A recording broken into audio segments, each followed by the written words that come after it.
à Tabou, j'arrive, je commence une croisade, mais on m'emmenait des malades on les transportait sur les béquilles, mais des guérisons que Dieu avait opérées.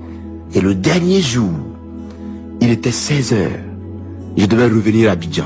Qu'on accompagnait mes bagages plutôt à la station du car. Oui. Un enfant meurt, une fillette de, je crois, 10 ans, meurt à la maison. Son père le prend, torse nu. Le monsieur a commencé à crier, pleurer. Un homme qui arrive avec un mort. Vous êtes à la gare.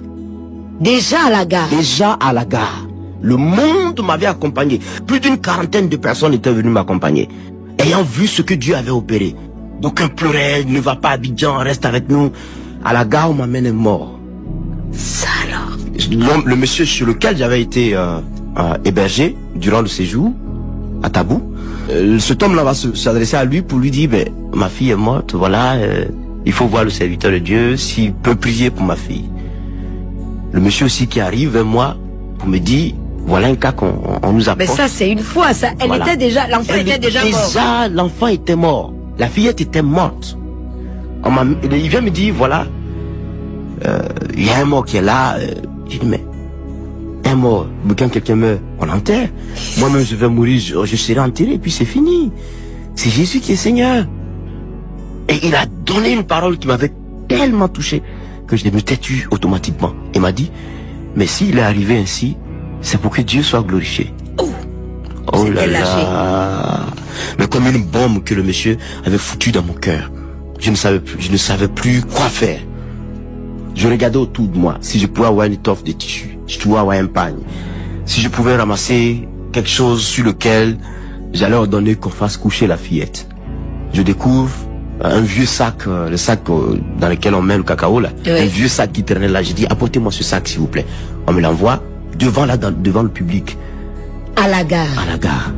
Je sais pas ce que je dois faire, mais où est la fillette? On me la présente. Une autre idée me vient dans l'esprit, comme quoi c'est le don de Dieu, c'est du spectacle et tout ça. Donc il faut que j'aille chercher un petit coin quelque part, un salon, demander à quelqu'un de m'offrir son salon, ne serait-ce que pour une minute, je veux prier. Aussitôt que je pensais à cela, aussitôt que j'ai reçu 3 pas, en tout cas 3 pas, j'ai bien compté mes pas, 1, 2 et 3. Au 3e pas, l'esprit m'a bloqué le pied. J'ai senti mon pied bloqué par l'arrière. J'ai entendu la voix de Dieu qui me disait, mais avec, comme si Dieu était en colère. Oui. Où vas-tu?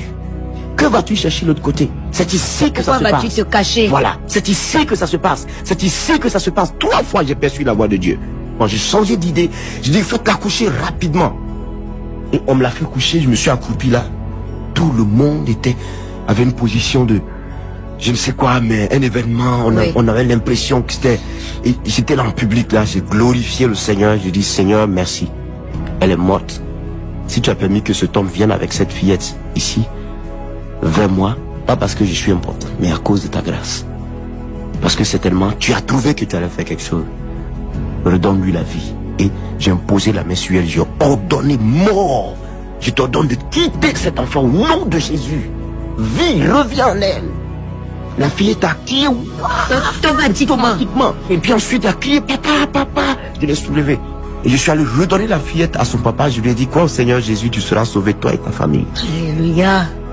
Mais ça a crié. Ah oui, dans une gare, je peux imaginer. L'onction est c'est comme ça dans la gare.